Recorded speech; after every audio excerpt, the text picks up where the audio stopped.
What is up, guys? It's your girl SIMPLEFX back with another YouTube video. Been a while since I dropped a Q&A video for you guys, so I decided to go ahead and do one for you guys today. This is going to be a Q&A video that I had on my Instagram story, and to kind of bring more of an audience to my YouTube channel. Instead of just on my YouTube, I decided to come on over here to YouTube and answer them here. So I'm gonna jump right into the questions. I'm gonna try to answer as many of them as I can. I did get quite a few, but I'm only gonna answer a couple. There were some people that could not fit their entire question into the question box, so they DM'd me. So some of those I'm gonna post. Some of the questions I'm gonna show here on the screen, somewhere here on the screen, and some of them I'm just gonna read out to you guys. Some of you guys may not already know, I just got back from Europe. I went on a 15-day European trip with some family members of mine. I had a great time, needed a quick break. I had a really good time. However, it was very long, very long trip. And at least I know now, I learned from that trip that 2 weeks is just way too long for me to go out of town. So I'll probably be taking shorter trips going forward. But nonetheless, still had a really good time. Needed a little break, a little pullback from everything. You know, had a lot happen to me in the last few months. A lot of big things, a lot of good things happened, and you know, just needed a little getaway, and that was that. And it was really fun. So I recommend taking breaks, and I also will be making a YouTube video specifically about disconnecting, taking breaks away from your day-to-day life, away from your job, away from family, kids, and stuff like that, away from anything that stresses you out, so that you can come back and be recharged, be motivated, and be ready to go to continue doing what you're doing, because it's so easy to, you know, get burnt out because you're doing the same, you know, monotonous tasks every day, and you kind of forget to take some time for yourself. So look out for that YouTube video coming out soon. Now let's get into this Q&A, so you guys can have your questions answered. I know some people were a little bit frustrated because they were like, oh, you know, I really wanted it now. Please, can you answer it here? And I'm like, nope. Keep watching my YouTube, and you can get hopefully you get your question answered there. All right, so I'll try not to make this too long. This first question, I wanted to answer it. I got it in my DMs. This person asked, what are some pros and cons? Like, what are some of the things you're happy about with getting your house, and what are some things that you're not so happy with? So obviously I'm happy with having a house, you know, not having to rent anymore, not having to be in an apartment. You guys know, if you watch my live streams, how anal I was about noise, right? I really was a stickler for noise. So one of the things that I love the most about my house is that there's quiet. You know, it's completely quiet. The most I hear is my AC unit running. Other than that, it is quiet as a mouse here, and I love it. I love the peace and quiet. I love the serenity of it. My neighbors are not loud. No loud music, no people, you know, talking in the hallways, no, you know, neighbors, you know, walking on top of you, no dogs barking, you know, none of that. It's very quiet here. Even though where I live, it's right outside my development is a high, I guess, traffic area, and still you don't hear anything. For the most part, that it's very quiet, which I love the most about it. The other thing that I like about having my own place, or having a house now, is just a sense of accomplishment with that, you know, because it's your first real investment, you know. So obviously, you know, you make the most mistakes when you buy your first place. Like, there's some things that I know now that I kind of wish I knew when I was getting it, that I probably would have made a different choice, or, you know, made a couple different changes. But for the most part, they always say that your first house is the one that you make the most mistakes on, and then after that you learn. Kind of like having kids. They say your first kid, you make all your mistakes with the first one, but then when you have more, you kind of learn from that first child. So it's kind of the same thing with a house. So, you know, in terms of my association and, you know, things like that, I probably would have made a different choice. But other than that, that's fine. It's cool. I like it a lot. Some things that I don't like is right there, the association. I would most likely would be looking for a place that doesn't have one. I know that's hard to find here in Florida, but I really don't like having an association, because they kind of tell you what to do. They could, you know, leave notes on your door or tell you things or fine you for things. I haven't had that happen here to me. I'm pretty, I kind of stay within the rules that they have here for the most part. But I don't really like having people tell me what I can and can't do with my own house, with how I want to keep my front yard. If I want to change the color of something outside or whatever, you have to get approval, permission. And I'm like, yeah, I didn't think it was going to be that big of a deal when I was looking, but now that I'm here and I have it and there's things that I want to do to make it my own, it's like, you can't. So it's like, you're paying for your own property, but you can't do whatever you want to do with it, if that makes sense. So it's just, I don't like that.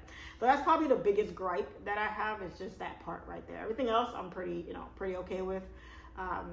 And that's that. So other than that, I love it. I love it. I love it. I love it. That's all I can say. I love it. Very excited, very happy to come home every day, put my cars inside my garage, and come home to peace and quiet, cleanliness, peace, serene, friendly neighbors. It's just cool. It's just cool, so I love it.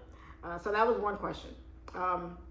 Another question someone asked is, when are you bringing back the live stream? So guys, reference to that question, I don't know. It's iffy for me right now, because the live sessions, even though I had a lot of fun with them, with you guys, with the fun came a lot of the stress as well. You guys know, or you should know, it's not easy to manage the stresses of trading in front of so many people. Everyone's expecting you to be right. You have trolls in the chat that it's kind of hard to ignore. You're answering a lot of questions repeatedly, repetitive. Some of them great questions, some of them not so great. You're dealing with a lot. So it's tough. It's part of the reason why I haven't come back with them. It's just, I think about how the negative aspects of it affect me. And I don't want to keep on projecting that out to people, because I noticed that a lot of people have this impression of me, that I'm this angry, aggressive, mean, bitch on the live streams, and I don't want to progress that, or I don't want to keep on projecting that out to people, because people tend to purposely aggravate you on purpose, because they know what your buttons are, they know your triggers, and some people are not here to learn. They're not here to really absorb the knowledge and the information that I give. They're just there to just be annoying. So it makes it kind of tough. So guys, I haven't forgot about the live streams. I am giving it a lot of thought. If I do come back with them at any point, they might be private. I might make it a private thing to start out, kind of get my feet wet with them again, and then maybe make it a public thing. I did decide that if I do come back, it won't be every day. It might be 2 times a week or 3 times a week. Maybe Tuesday, Wednesday, Thursday, Wednesday, Thursday, Friday, or Monday, Tuesday, Wednesday, something like that. It will not be an entire week of live trading. So I'm giving it some thought, okay? So there's still a little bit of hope for those of you that want the live streams to come back. So we'll see. We'll see how it goes, and I'll do my best to come back and help you guys out as much as possible, because like I said, I still did enjoy them. The story times, you guys miss the story times. I do too. So much has happened in the last couple months, last year or so. So plenty of funny things to tell you guys about that. So I will do my best to have the confidence to bring them back, so that you guys, those of you that are really benefiting from it, will actually get what you need out of them. All right. So let's go through some of these questions here. Are you single? What does it take to get your phone number? Okay, so that's a no. That's not gonna happen at all. Okay, I don't give my phone number out to just random people I don't know on social media. So I think that was a joke. So yeah, that's a no. Am I single? No, I am not single. Actually, my guy actually talked about me being his wife. We had that conversation about getting married. So that's a first for me. So it's like, yeah, if we're talking about that, then we're probably going to be taking that next step, and which means I will be probably permanently off the market. And there's a funny story with that too, because okay, so I did something on our very first date, and I was like, guys, I was so embarrassed, I was so mortified that I did it, that I said, if this man calls me tomorrow, he is definitely going to be my future husband, because it's no way. Any guy would probably be like, oh no, I am out of here. I'm running for the hills. And it's a very funny story. And sure enough, I said, if he calls me tomorrow after this date, this man is going to be my husband, because he's going to have endured something with me that you really got to like somebody to still be interested in them after them doing that. So, so if we ever break up, I'm not telling the story. It's so embarrassing. I'm not even going to tell it. But I'm not even going to say if, when we get married, I'll tell you guys that story, and you guys can have a laugh at it. And he still makes fun of me about it to this day. We've been seeing each other for a while now, so it's a funny story. But no, I'm not on the market, unfortunately. Fortunately, but unfortunately for those of you that are asking. So yeah, your girl's gonna be jumping the broom pretty soon here, God willing. All right. So yeah, I can't wait to tell you guys that. So, do you always give credit to Rajat Banks for your trading success? So yes, I try to always give flowers and pay homage to those that played a part in my success and how I got to where I got to with my trading specifically. So Rajat, as you guys know, Rajat and Q Banks. Those are the two, Rajat Banks, Q Banks, my two main mentors. Now, did I learn from other people along the way? Yes, I did. There's no one that I can honestly say that can say like, oh, I learned every single thing from this one person. I find that hard to believe when people say that, because there's so many different avenues. There's YouTube channels, there's other teachers, there's books, there's so many resources out there where you're going to grasp information from, and you really don't know which one had the most impact on you. For the most part. I mean, you know who had the most impact but what I mean is, you can't say that this one person or this one thing was responsible for everything that you know, or how far you got, or whatever the case might be. So hopefully I'm making sense here. But no, the two guys that have the most impact, I would say, are those two guys. However, I did put in a lot of study time. I did watch a lot of YouTube videos. I didn't read too many books. I did not read too many books on trading, but I did get knowledge from other places. But you have plenty of aha moments along the way, and you never really know where it's going to come from, what source it's going to come from, or it could be just you. It could be just you, and you're studying that kind of pushes you over that benchmark to where you're able to really succeed and find consistency. Okay, but for the record, yes, both of my mentors are Rajat Banks and Q Banks. All right. Who is your broker? Okay, so my main broker has and always probably will be HANKOTRADE. Okay, I've been with them for 4.5, going on 5 years now. Before that, I used several brokers before that, and I still use multiple brokers now, guys. I have always preached to you guys to always diversify. Don't just use one broker, guys. Use multiple. Brokers are not perfect. They're not going to have everything that makes you happy. They're not always going to get things right. They're a business just like any other business out there. Not everything is 100% accurate. So especially with something where you're putting in your money, you're putting in your funds, you always want to make sure that you can be as safe as possible with that. So have a main broker or main brokers, and keep all your eggs in different baskets, so that if anything happens with this broker or that prop firm, if you're using a prop firm, you can always have another nest egg or another avenue to go to. Whenever you just stick to just one account or one broker or one prop, something can happen. Something can happen where things can go down, things can act up. They might do something or say something that you're not happy with, whatever the case may be. So you have options. You don't want to be trading with a specific broker, and then something happens that you don't like or whatever the case, and then now you're like stuck.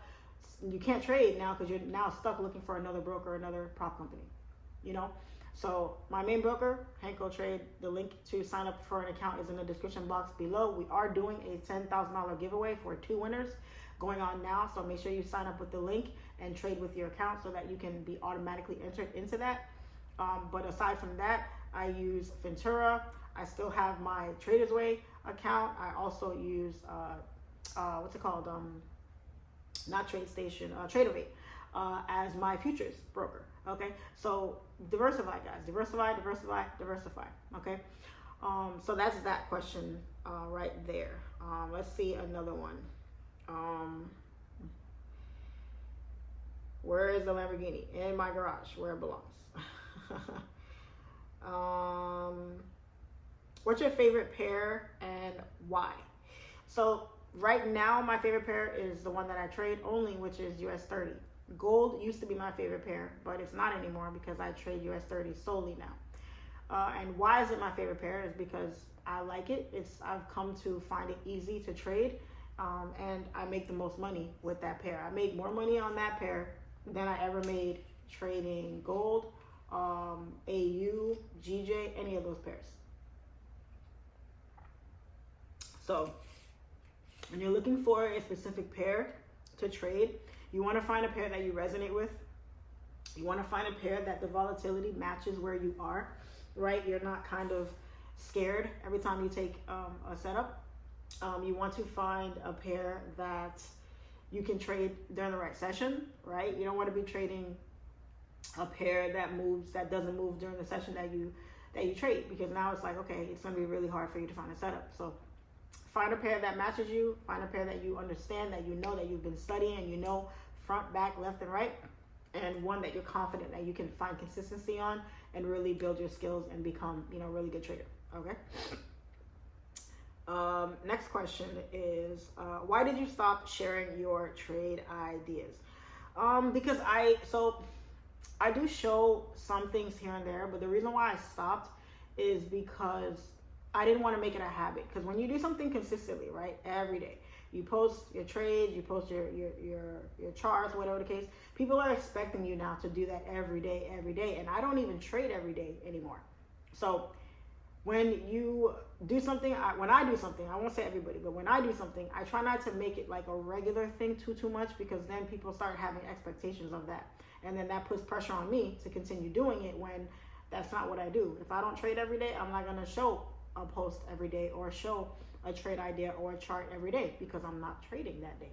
So a lot of times I'll do something, and if it picks up momentum, I might keep it going. But then once it starts becoming like a routine where people are expecting you to do it every single day and it becomes like a requirement, then I'm like, all right, maybe I need to take a step back, because people are starting to ask for it too much, and it's putting pressure on me to feel like I have to show something about that every day when I don't really want to, so that's just what that's about. All right.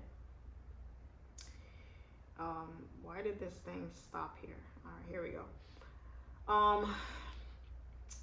You are a super person. I admire you. Fan from Honduras. Thank you. Appreciate that. Some of you guys didn't leave questions. You just left some really nice things here. So thank you for that. What type of trading capital made you say, yes, I'm ready to quit my job? So to answer that question, it was no type of trading capital, quote unquote, that made me leave my job. It was the security I had in the other streams of incomes that I had coming in that actually ultimately gave me the confidence to leave my job. So when people think that, you leave your job to trade full time, you're not technically, you are trading full time, but there's no such thing in my book, in my eyes, because trading full time, you're not. Even if you're a swing trader, you're not sitting on the charts for 8, 9, 10 hours a day. You might be in a trade for that long, but you're not necessarily on the computer for that long. So trading should only take you a couple hours a day. After that, you have all the time freedom in the world to do whatever you want. So it's not necessarily you leaving your job to trade full time. It's you actually leaving your job to become a full-time entrepreneur. So once you have other streams of income, you don't make trading your main source. At that point, now you can start looking at other avenues and thinking about leaving your job. Once you feel like, okay, I got my trading money, I got this money, I got that business going on. Now I can feel confident to leave my job and know that if my trading, I go through a slump or I have a bad trading losing streak, I'm not going to lose sleep at night, because I still have other avenues to help me, make money. So don't ever think that you have to, your sole goal is to leave your job to trade full time. That's not what's going to happen. You should never ever leave your full-time job or any job for trading solely, because that's just not smart. It's too volatile. Every successful trader that you follow, that you see out there, I guarantee you, I will bet 100 grand on it that they all have other side businesses that they do, and trading is not their only means of income. So just a tidbit there. That was a good question. I get that all the time. So don't get hung up on that, guys. A lot of live trading questions. What is your favorite place to visit? So the one, I've traveled to a couple places now, and the one place I would definitely go back to is probably Thailand. I really enjoyed Thailand. I do plan on going back. Actually, me and my boyfriend talked about going, taking a trip out there because he wants to go to Bangkok. So, yeah, that Thailand is probably right now my favorite out of all the places that I've gone.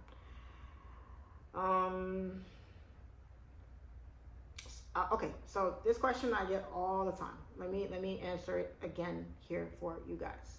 How long before you became a profitable trader? So when people ask that question, the only thing that comes to mind for me is they're trying to measure how long it's going to take them to become successful based off how long it took you. That is the worst thing you can do, because everybody's learning curve is different. Everybody doesn't learn the same way, at the same speed, the same style. Someone who takes a month to understand trading, it might take someone else a year to understand trading. You know, it can all vary. So even though, okay, it's a cool question to ask, whatever, you just want to get a benchmark, an idea of how long it's going to take, don't place so much emphasis on that, because that's all you're doing. You're trying to gauge, oh, it took Charlene a year and a half, 2 years. Oh, okay, so 2 years, maybe I wonder if I could do it in that time too. You know, yeah, that's great if you can, you want to, fine. What if you could do it faster? You know, what if it takes you 6 months or a year to become profitable? You know, everybody's different. So don't look at the time. Just go after whatever it is you want to go for. You know, whenever people ask how long something takes, in my eyes, it really doesn't matter. At the end of the day, the time is going to pass anyway. If I say it took me 10 years to become profitable, are you going to hear that and say, oh man, that's a really long time, I'm not going to try to learn? I mean, do you plan on dying tomorrow? Because if not, you're still going to be here in 10 years. So do you really want to do it or not? You know, that the answer to that question has no bearing on you. It's not going to tell you where you're going to be in that same amount of time. So it really doesn't matter at the end of the day. So when I get that question, I always ask, like, why does it matter? Why does it matter? It doesn't matter, because whatever my story was is not going to be yours. My journey is not going to be yours. I studied my butt off day and night. If you're someone who doesn't study all the time, it's probably going to take you a lot more time to become successful. You know, if you're, you know, a whiz and you have this incredible IQ and you're able to read charts like nobody's business, it might take you 3 months to become profitable. It might take you a month. Who knows? So you can't gauge how you're going to do based on the time span it took someone else to become profitable. It's all relative to the individual. Okay. Where's your next trip or vacation? I have no idea. I haven't planned anything right now. I have some places that I want to go to, but I'm not going anywhere for the rest of the year. I can tell you that right now. I'm not planning on going anywhere for the rest of the year. That trip really did a number on me. So I'm done for the year. Next year, for sure, I'll be going somewhere next year, but don't know when. How did you track your consistency and your discipline? So consistency, that's just journaling. That's straight journaling, because you want to know how you're doing on each trade. Are you winning? Are you losing? What's working? What strategy is working? What session works for you? What pair is working best for you? That's just pure journaling right there. And when it comes to discipline, that's just accountability. That's you holding yourself accountable for, are you studying every day? Are you on the charts every day? Are you back testing? Are you, putting in the things that you need to do outside of trading? Are you taking care of your mental health? Are you taking care of your psychology? All of those things fall in line with that discipline. So consistency is on the charts. Discipline is off the charts. All right. How you handle those two is going to dictate how you're going to do with your trading. Okay. I'm trying to start, this is a good question. I'm trying to start a trading vlog, but I get anxiety hearing myself. Any tips and tricks? Okay, so I'll tell you guys a quick story about my YouTube journey, how I got started with it, how I built the confidence up to even get on YouTube. So the reason why I even came on YouTube in the first place was because, number one, I did not see anybody that looked like me on YouTube, and that being Black, female. Not necessarily just Black, there's other Black people that have channels, but female specifically. So I said, there's this niche, this industry is going to only continue to grow, especially with social media the way it is. Everything is growing on social media. You know, people are making tons of money on there, selling all kinds of things. So this is not necessarily selling something, but you're learning a skill that can make you a lot of money. So people are always going to need and want to make money. So if I can see myself doing this, how many other Black females out there want to do it as well? So that's kind of the thing that propelled me into going on there. Now, YouTube specifically was difficult because most people hate how they sound on camera. What you have to do is just not care.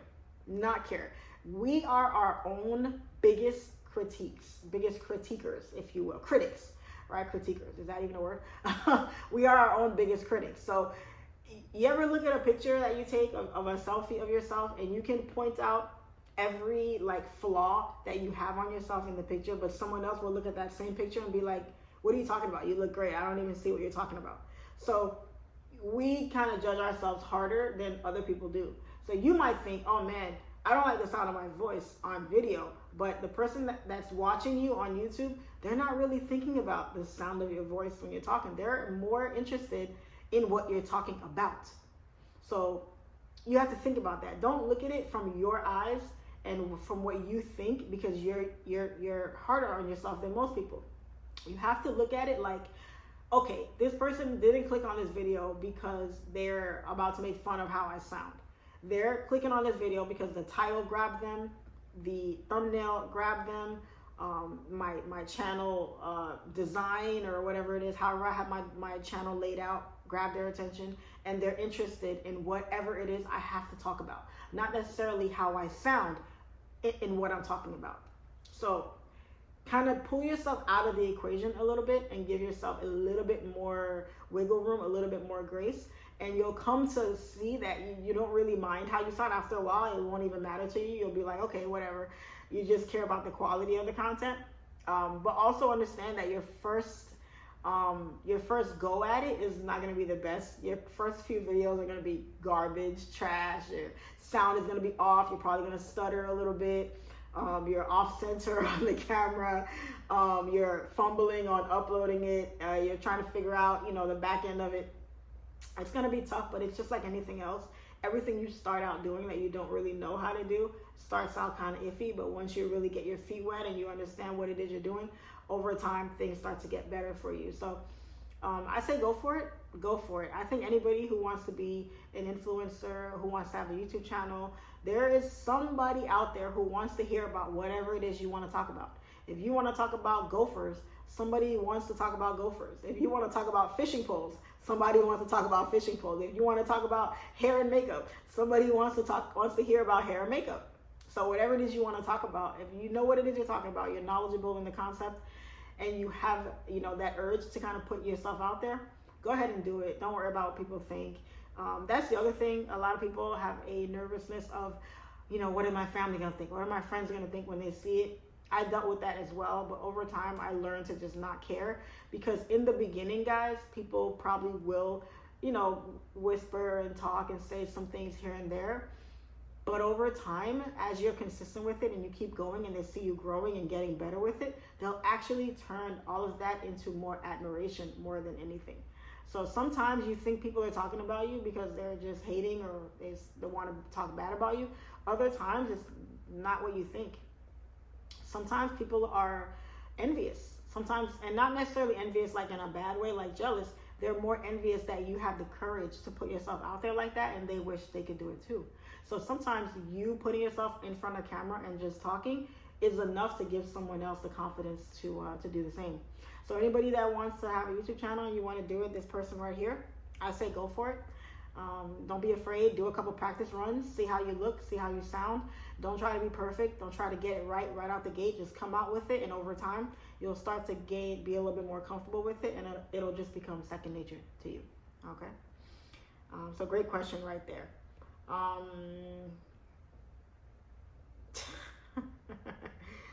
Some of these questions are funny. Hey Charlene, how can I recover from blowing an account? It was my only income. So losses are gonna happen, guys. You guys have to be comfortable with losses. You can't dwell on them. It's just, everybody loses. Everybody loses. If anybody tells you they don't lose, they're lying. Everybody loses trades. But what you can't do is dwell on them and forget that it's just one trade. It's just one setup. There's plenty more coming. You've won trades in the past. Not everybody loses every single trade. So just remember that if you can win a trade, you can also lose a trade. And every losing trade is just one mistake or something that you did that if you would have done differently, you probably would not have lost that trade. So that's that. So that's that question. Don't dwell on losses, guys. Don't dwell on losses. I'm gonna answer just a couple more because I don't want this video to be too long. What are some books that you read to help you with trading or in life in general? So I read a lot of self-help books. I didn't read any trading books. The only book PDF that I read online was the Candlestick Bible, which is great. If you're a price action trader, I recommend that book. Highly recommend that book because it's a great book. But other than that, I read a lot of self-help books, a lot of motivating books. I love mysteries as well, so I read a lot of mysteries. And also my Bible. I read my Bible religiously, okay? What was the breakthrough in your trading that led you to quitting your job? Again, it wasn't any kind of breakthrough in trading. I was more than consistent before I left my job. It was getting all the other streams of income lined up and ready to go. That gave me the confidence to leave my job. Would you date a trader? Would I? Sure. Why not? Why not? With HANKOTRADE, are you able to execute trades on your phone? Yes. All you got to do is put in the website, the same website you put on your desktop, you put it into your phone, and it opens up just like a desktop app. So it works just the same way. When is your next in-person class? I got to be there. I don't know yet. There will be one towards the end of the year. I'll probably do one in either November or December this year to kind of cap off the year. So yeah, be on the lookout for that if you're interested in my in-person classes. And please keep in mind the in-person classes are not for beginners. If you have less than a year under your belt, please don't apply to be in my in-person classes because my classes are for advanced traders, advanced teachings for traders that are already consistent, just want to take their trading to the next level. All right, keep that in mind. Let's do one last question and then I will wrap this video up. Just keep making us proud. I will. What's your favorite thing to do after a trading win? My favorite thing to do after a win is I pray. I pray and I thank God every day for blessing me with this skill, blessing me with the lifestyle that I've always wanted, blessing me with great family and great friends, great supporters. But at the end of the day, you always want to give thanks. You always want to be grateful for where you are. We could be anywhere else. We could be in any other situation. Those of you that know my backstory, know where I came from, know how much I struggled and sweated and clawed and cried to get to where I am now. I'm not completely done with where I am, but every win is just a win to me. I don't dwell too much on the wins because it's not a sprint. There's no finish line. It's an ongoing marathon that never ends because even if you win a good trade, you still have to come back the next day and find another setup and do it all again. So you handle your wins same as you handle your losses. You take them on the chin and you keep it pushing. Because if you get too emotional about your trades, that's going to affect your psychology. If you're on a complete high when you win, but at a complete low when you lose, you're at two ends of the spectrum, and that's not healthy. You want to be somewhere in the middle where your losses don't affect you too much and your wins don't affect you too much either. Because again, it's a marathon. It's not a sprint. You have to, I'm not saying not to be happy with where you are or happy with wins. Of course, definitely be grateful for where you are, but don't get so overly excited, because you're gonna keep on winning, but there's gonna come a time where you're gonna get hit with those losses, you know. So you don't want to get to a point where you're on such a high because you're winning so much. Whereas when you get those first few losses, they start to really take a hit on your confidence, and you start to kind of fall off, you know. Meditate, guys, if you can. Always say your prayers if you're a religious person. If you're not spiritual, that's fine also. But find a happy medium is what I'm trying to impress upon you guys. Don't get overly excited about a win or overly distraught about a loss either. Just keep pushing. Just come back and put one foot in front of the other every day and go for a win. Just try to win. And even if you don't win and you lose the trade, did you follow your rules? Because if you followed your rules, then you won. Essentially, you overall, you won. Because the only time you really lose is when you break your rules and you don't do what you're supposed to do. Okay? So that's pretty much all I got. Like I said, guys, I got a lot of these questions. I wanted to get through as many of them as I could. But it's a lot. It's a lot of questions here. So I'll keep doing them. Maybe I'll do a part 2 where I'll do another one, and I'll try to answer some other questions for you guys. Drop it in the comments. Drop it in the comments below. Let me know if there's a question you want me to answer in the next video. If there's something that's pressing you that you really want to get answered, let me know. I read all the comments. I try to respond to as many of them as I can. And I always look forward to putting out content that I know you guys want to see and that you guys will enjoy. All right. So that's all I got for this video for today, guys. Appreciate you guys for watching. Please like and subscribe. If you're interested in my course, my link to that is in the description box below. The giveaway is still in effect. There is no end date right now. I was going to announce the winner this week, actually, but I wanted to give more people time to enter because we are picking 2 winners. Might push it to 4 winners, actually. We're actually talking about pushing it to 4 winners to win 10K each, because a lot of people are excited about it. A lot of people are trying to trade and get their accounts going so that they can get a fair shot. So I'm going to keep it going for as long as we can. I will announce when I will be choosing the winners, be it 2 or 4, on my Instagram story. So make sure you follow me on Instagram at CharleneFX. Other than that, that's all I got for you guys today. Y'all be good, and I'll catch y'all on the next trade. As always, it's your favorite female trader, CharleneFX, and I'm out.